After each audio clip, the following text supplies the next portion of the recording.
이달 들어서 성령의 사역에 대해서 계속 말씀을 나누고 있습니다. 오늘은 그 세 번째 시간인데요. 성령과 그리스도의 몸이라는 제목으로 말씀을 나누겠습니다. 그리스도의 몸이라고 하면 곧 교회를 가리킵니다.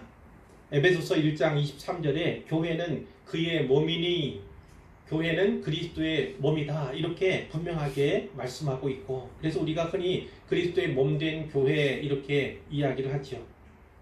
전에 잠깐 말씀드린 적이 있습니다. 오순절 성령 강림 사건이 교회에 어떤 의미가 있는가. 흔히 이날을 교회의 생일 이렇게 말하기도 하지만 엄밀히 말하면 그렇지 않습니다. 지금부터 4,000년 전 예수님 당시로부터는 약 2,000년 전쯤 아브라함으로부터 시작된 구별된 하나님의 백성들이 존재했죠. 물론 그들의 다수를 하나님이 기뻐하지 않으셨습니다. 고린도전서 10장에 보면 사도 바울이 고린도 교회 신자들에게 이렇게 이야기합니다. 광야에 이스라엘 백성을 본받지 말라. 이런 경고의 말씀을 그들에게 전해주시죠. 형제들아, 우리 조상들이 다 구름 아래에 있고 바다 가운데로 지나며, 어떤 내용인지 상상이 되시죠? 출애굽 그 모습을 말씀하는 거예요. 모세에게 속하여 다 구름과 바다에서 세례를 받고 다 같은 신령한 음식을 먹으며 다 같은 신령한 음료를 마셨으니 이는 그들을 따르는 신령한 반석으로부터 마셨음에 그 반석은 곧 그리스도시라. 그러나 그들의 다수를 하나님이 기뻐하지 아니하셨으므로 그들이 광야에서 멸망을 받았느니라. 이런 경고의 말씀을 고린도 교회에 주시는 것을 우리가 볼 수가 있습니다. 그들은 모두 모세를 통해서 세례를 받았습니다. 똑같은 영적인 음식과 음료를 먹고 마셨습니다. 다시 말해서 오늘의 말로 하면 세례 받았고 성찬에 참여하는 교회 회원들이 되었다, 이 말씀을 하고 계신 거예요. 그러나 그들의 다수를 하나님이 기뻐하지 아니하셨다라고 바울이 경고하고 있죠. 그럼 오순절 사건은 우리에게 어떤 의미가 있습니까? 성령께서 강림하심으로 말미암아 하나님의 백성들 가운데 남은 자들이, 이렇게 얘기할 수밖에 없어요. 하나님께서 모두를 다수를 기뻐하지 않으셨다 이렇게 말씀하셨기 때문에 남은 자들이라고 표현할 수밖에 없는데, 하나님의 백성 가운데 남은 자들, 그들이 성령 충만한 그리스도의 몸이 되었다. 그 성령 충만한 몸이 된 그리스도의 몸이 된 사건이 바로 오순절날 일어났다, 이렇게 말씀을 드릴 수가 있겠습니다. 따라서 그리스도의 몸된 교회에는요, 성령의 임재가 꼭 필요합니다. 성령 충만이 꼭 필요하죠. 그래야 성령의 조명과 인도를 받을 수가 있고요, 교회가 교회답게 성장할 수 있다, 이렇게 말씀을 드릴 수 있겠습니다. 이 시간에는 성령께서 예루살렘 초대교회와 각 지역교회들을 어떻게 준비시키시고 세우셨는지, 그리고 교회를 교회 되게 하셨는가에 대해서 살펴보고자 합니다.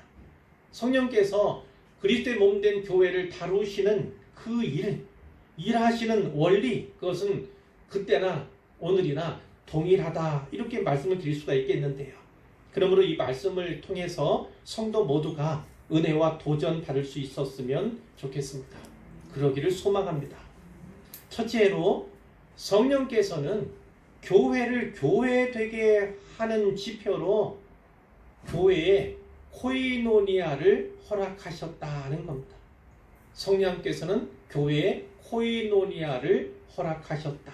그것이 바로 교회를 교회되게 하는 지표다, 이렇게 말씀드릴 수 있는데, 화면을 넘겨주세요. 다음 페이지입니다. 여기에 두시면 됩니다. 오순절 당일에 성령께서 강림하셨어요. 함께 모여 기도하며 기다리던 120문도에게 성령께서 임하셨습니다. 모두가 성령의 충만함을 받았죠. 바로 이날 베드로가 수많은 회중들 앞에서 그리스도 중심의 설교를 할 그런 기회를 갖게 되는데, 이 설교를 들은 많은 사람들이 도전을 받았어요. 마음에 큰 찔림을 받았습니다. 우리가 읽은 본문에 보면 이 말을 듣고 마음에 찔려 이렇게 되어 있죠. 마음에 찔림을 받는 것다는 것은 너무나 귀한 것입니다. 그것은 하나님의 부르심일 수도 있고 하나님의 인도하심일 수도 있어요. 때때로 설교하는 그 말씀을 듣고 선포되는 말씀을 듣고도 마음에 찔림이 있어야 합니다. 그것이 정상적인 거예요.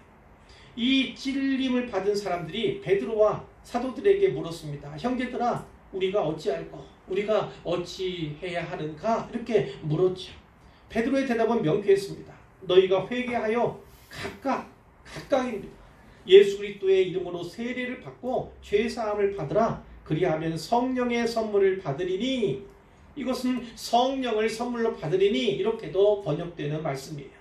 이 약속은 너희와 너희 자녀와 모든 먼 데 사람 곧 주 우리 하나님이 얼마든지 부르시는 자들에게 하신 것이라. 이렇게 이야기를 하면서 너희가 이 패역한 세대에서 구원을 받으라. 이렇게 이야기를 하죠. 그 말을 들은 사람들이 어떻게 했습니까? 세례를 받았다.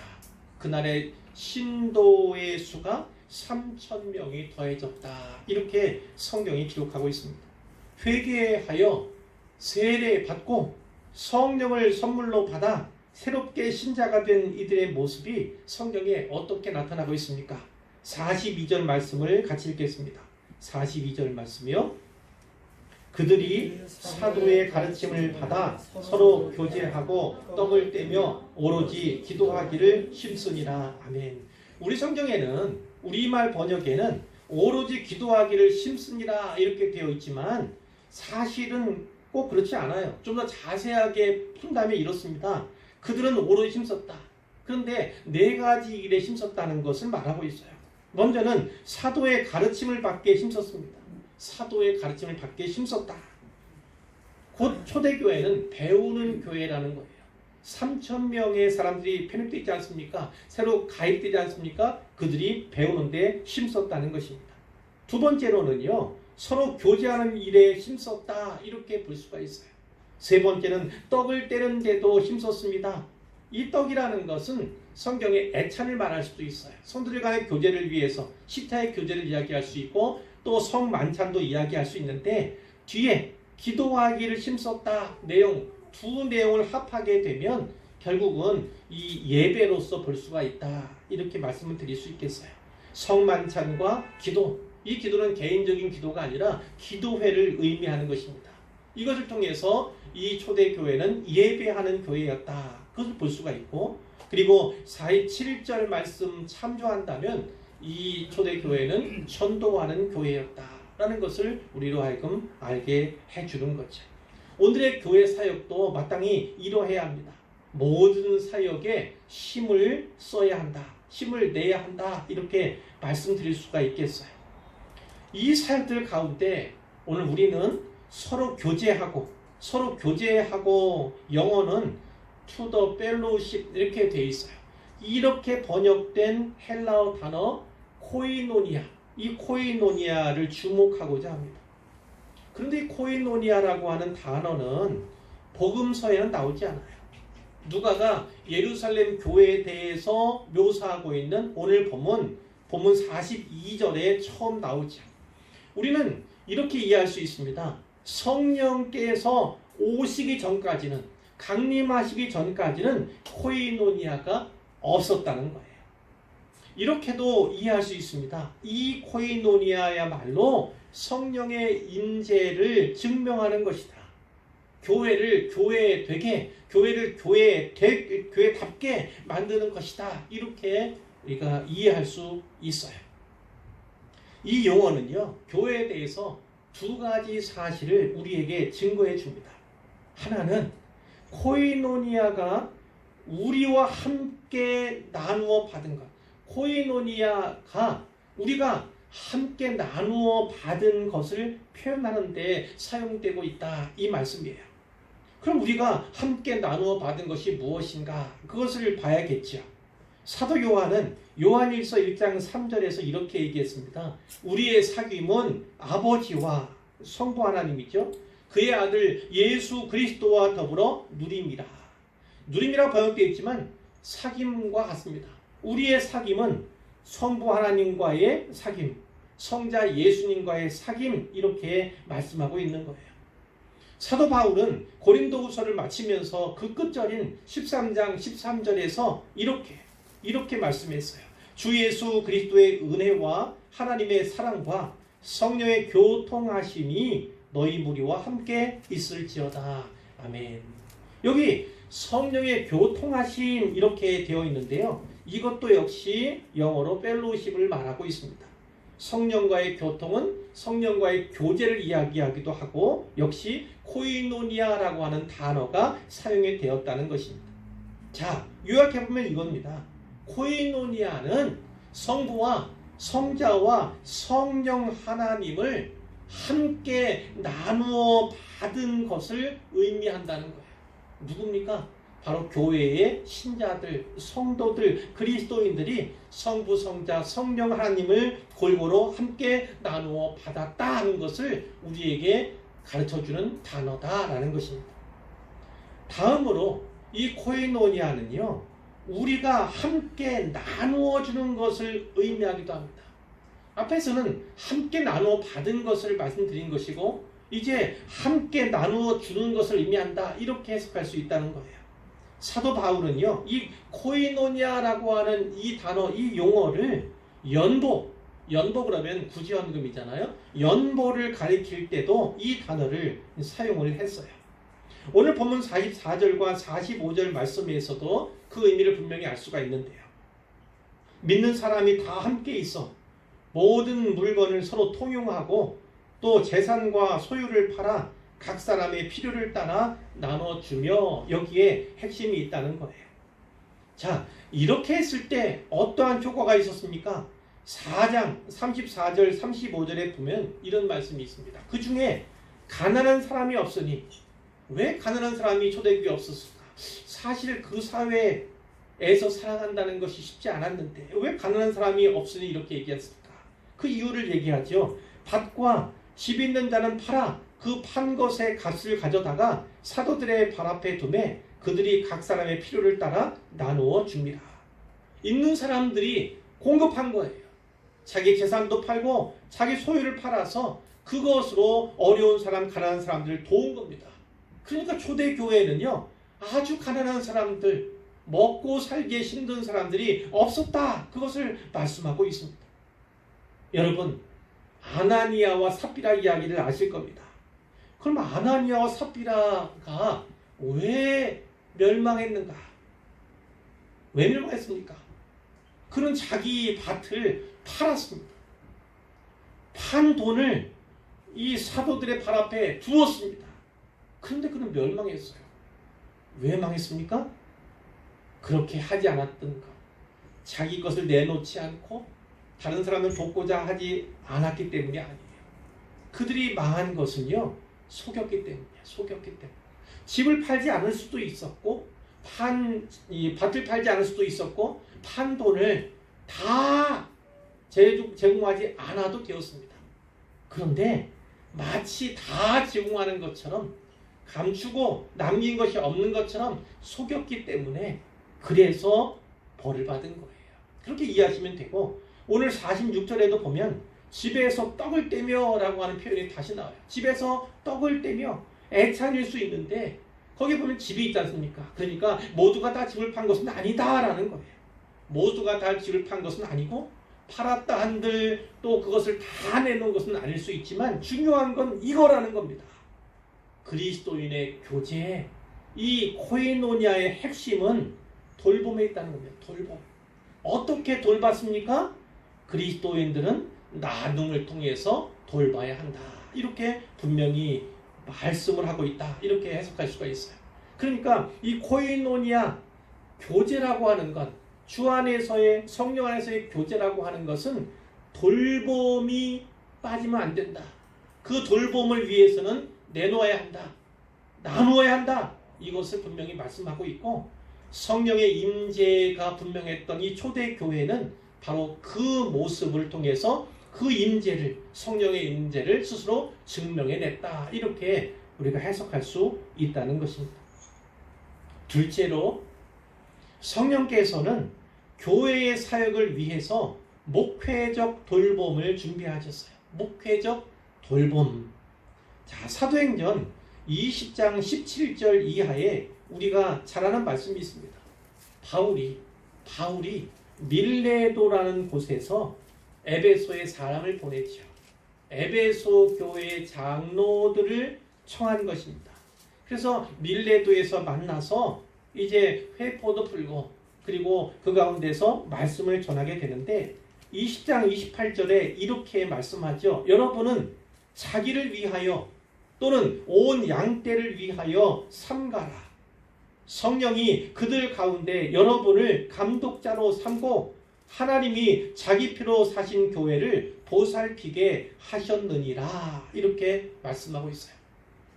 여기에 어떤 헬라어 단어가 쓰였냐면 에피스코페라고 하는 그런 단어가 쓰였습니다. 그 단어의 뜻은 감독 이런 뜻도 있고 돌봄 이런 뜻도 있어요. 자, 그런데 여기서의 에피스코페는 목회적 돌봄에 대해서 우리에게 알려주는 것입니다. 에베소 교회 장로들에게 바울이 그렇게 얘기하는 거예요. 성령께서 누가요? 성령께서 하신 일이라는 겁니다. 성령께서 그들 가운데 에베소 교회 가운데서 여러분을 감독자로 세우셨다는 것입니다. 그리고 그 감독자로 세우신 이유가 무엇이냐? 자기 피로 사신 그 교회, 물론 지역교회로 봐서는 에베소 교회죠. 그 교회를 보살피도록 이렇게 말씀하신 거예요. 하나님께서 직분을 주신 것, 세우신 것, 그것은 곧 주의 몸된 교회를, 자기 피로 사신 교회를 보살피게 하기 위해서다라는 것입니다.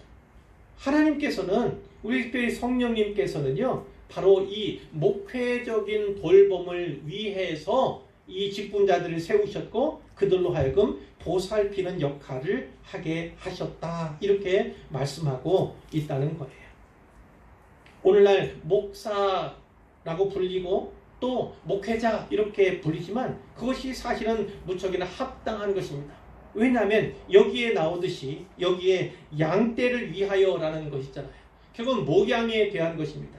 그 목이라고 하는 것은 결국은 그 양을 치는 일에 대한 그런 의미를 담고 있기 때문에 목사 혹은 목회자라고 또 불려지는 그 이름이 매우 타당하다, 성경적이다 이렇게 볼 수가 있습니다.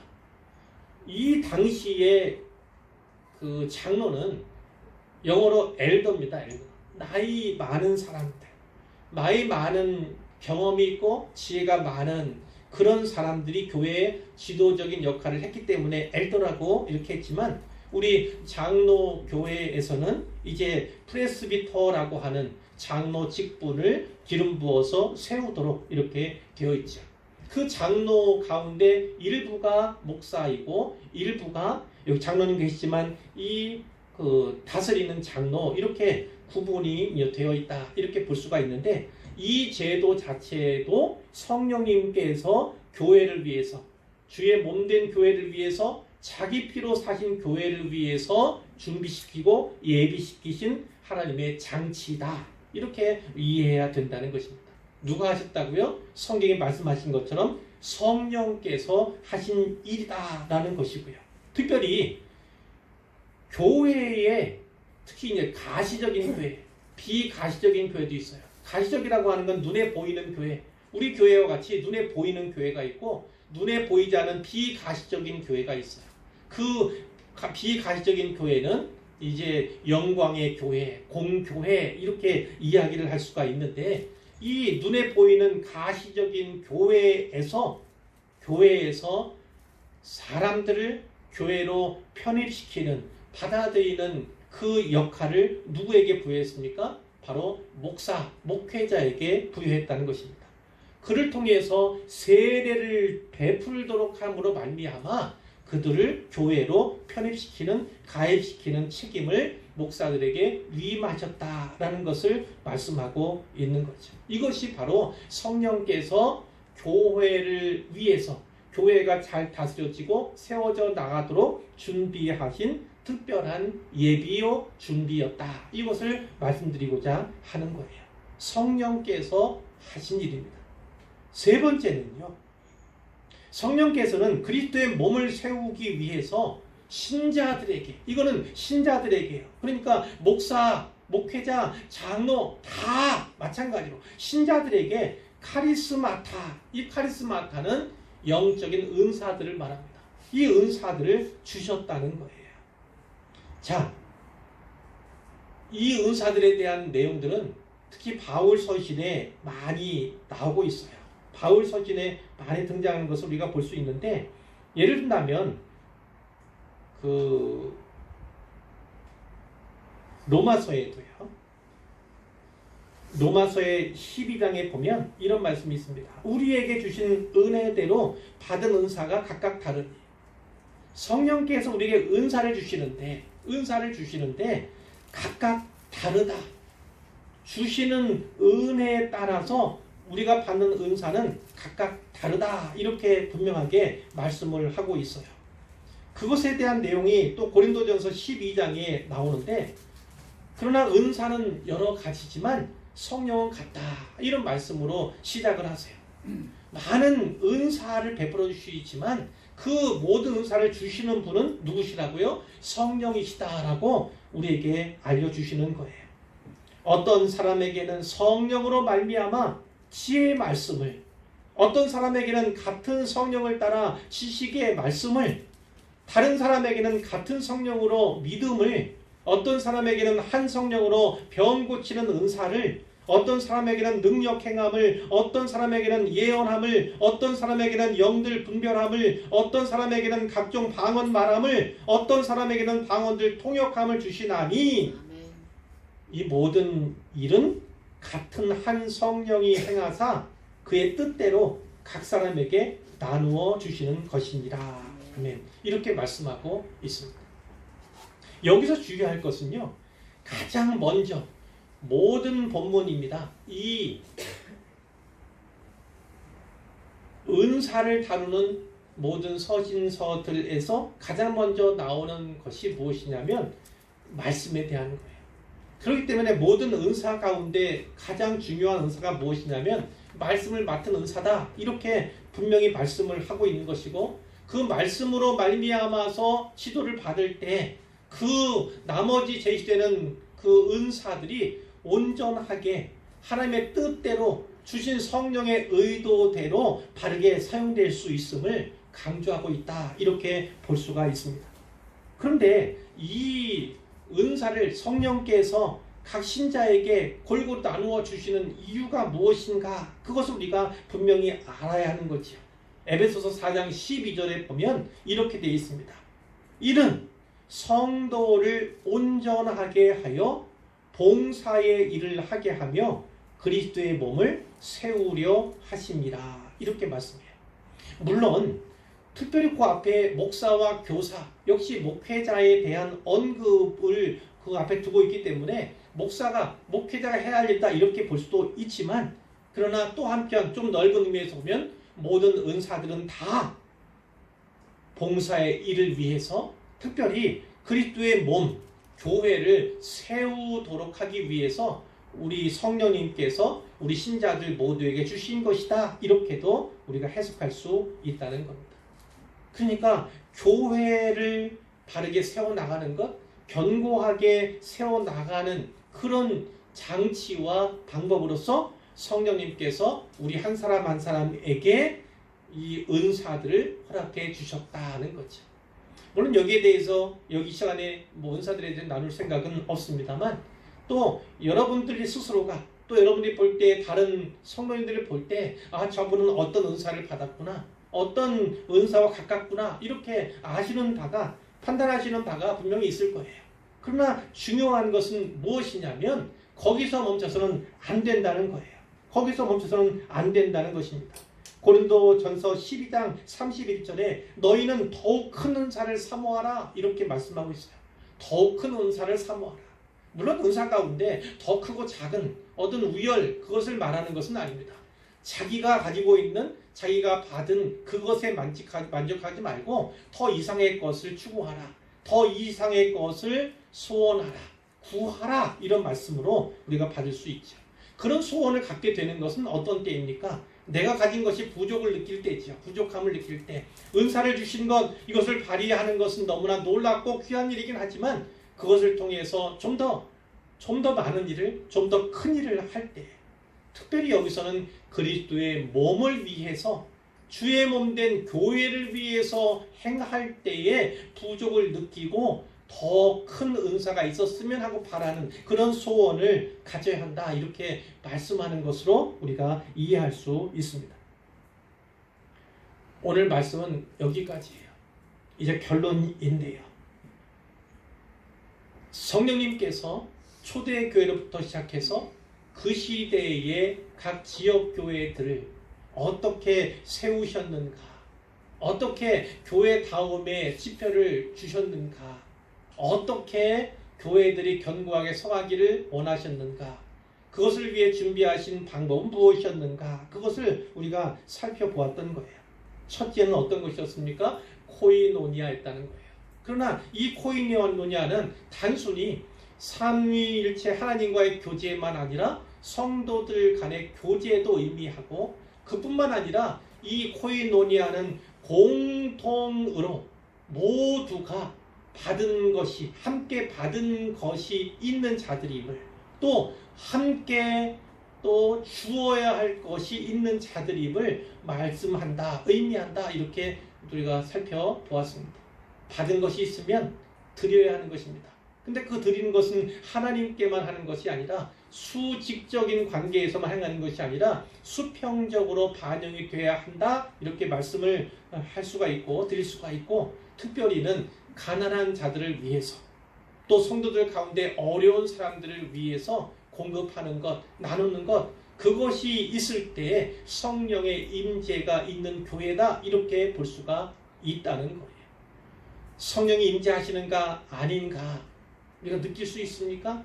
우리가 판단할 수 있습니까? 우리 교회는 그렇습니까? 저 교회는 그렇습니까? 이렇게 판단할 수 없어요. 느낌으로는. 그러나 분명히 우리가 알 수 있는 지표가 여기 제시된 겁니다. 아, 그 가운데 가난한 사람들이, 어려운 사람들이 어떻게 대우받고 있는가. 사실 그것에 따라서 교회가 어떤 교회인가, 성령께서 임재하시는 교회인가, 하나님이 기뻐하실 만한 교회인가, 이것이 판단되고 구별된다. 이 사실만큼은 분명히 우리가 기억을 해야 하는 거죠. 두 번째로 살핀 것이 바로 에피스코페에 관한 것이었습니다. 이 에피스코페는 좀 더 포괄적으로 말해서 목회적 돌봄에 대한 것입니다. 하나님께서 직분자들을 세우신 것, 목사를 세우시고 또 나아가 장로를 세우신 것은 바로 이 목회적 돌봄을 위한 장치라는 거죠. 그래서 장로든 또 목회자는 어찌하든지 가장 중요한 것이 무엇이냐면 돌보는 일, 살피는 일, 그리고 그들이 신앙생활을 잘하도록 이렇게 돕는 일, 그것이 가장 중요한 일이다, 맡은 일이다, 이렇게 생각을 해야 되고, 그 직분자들을 통해서 교회를 세워나가시기를 하나님이 기뻐하셨다. 성령께서 바로 에피스코페의 은혜를 교회에 허락하셨다, 이렇게 말씀드릴 수가 있고요. 마지막으로 이 카리스마타에 대한 것입니다. 단수하면 단수는 카리스마 이렇게 얘기하지만 카리스마타는 복수형인데, 성령님께서 많은 은사들을 신자들에게 골고루 주셨다는 것이죠. 골고루 주셨다. 혹여나 나는 아무런 은사를 받은 것이 없는데 이렇게 생각하는 분들도 있을 수 있어요. 그 은사를 발휘하는 것이 교회에 유익이 되는데 은사가 무엇인가? 그럴 때는 또 기도하십시오. 내가 분별하지 못하고 판단하지 못할 때는 목회자라든지 주변의 다른 성도에게 묻는 것도 중요합니다. 왜냐하면 나는 잘 모르지만 다른 사람이 보할 때는 아, 저 사람은 저 분야에 부쩍 뛰어나다, 저것을 통해서 교회 섬길 수 있겠다 보여지는 부분들이 분명히 있어요. 은사가 없는 사람들은 아무도 없어요. 그런 신자는 없습니다. 그렇기 때문에 나는 은사를 받지 못해서 섬기지도 않겠어요, 이렇게 얘기하는 거는 말이 안 되는 거고, 단지 발견되지 않았을 뿐이고 발견하지 못했을 뿐이에요. 그러니까 저에게든지 혹은 다른 누군가에게 물어서라도 은사를 찾아 나가는 것, 그 은사에 맞는 일을 하는 것이 무엇보다 중요하다. 이렇게 말씀을 드릴 수가 있고, 이것의 근본적인 목적은 어떤 것이라고요? 그리스도의 몸을 세우는 일이다. 교회의 덕을 끼치기 위한 일이다라는 것을 분명히 알아야 하는 겁니다. 그렇기 때문에 우리에게 주신 은사, 성령께 주신 이 은혜의 선물, 이것은 교회를 위해서, 주의 몸된 교회를 위해서, 자기 피로 사신 그 교회를 위해서 주신 것임을 분명히 우리가 이해해야 되는 거죠. 허투루 은사를 써서는 안 되고요. 어떤 귀한 은사를 받았다 할지라도 그것을 너무 자랑하거나 그것으로 말미암아 교만에 빠져서는 결코 안 된다. 이것도 성경이 역시나 말씀해 주시는 바이고요. 오로지 교회를 위해서, 교회를 세워나가고 교회의 덕을 끼치기 위해서 하나님께서 나에게 이 은사를 주셨구나, 이것을 분명히 기억하고 마음에 새긴다면 어긋나거나 오버하는 그런 일은 없지 않겠나, 이런 생각을 하게 됩니다. 더욱더 큰 은사를 사모하시기를 바라고, 더욱더 많은 은사를 사모하시기를 바랍니다. 그래서 주의 몸된 교회, 자기 피로 세우신, 사신 그 교회를 위해서 충성을 다하는 모든 분들 되시기를 우리 주님의 이름으로 축복하고 축원합니다. 아멘.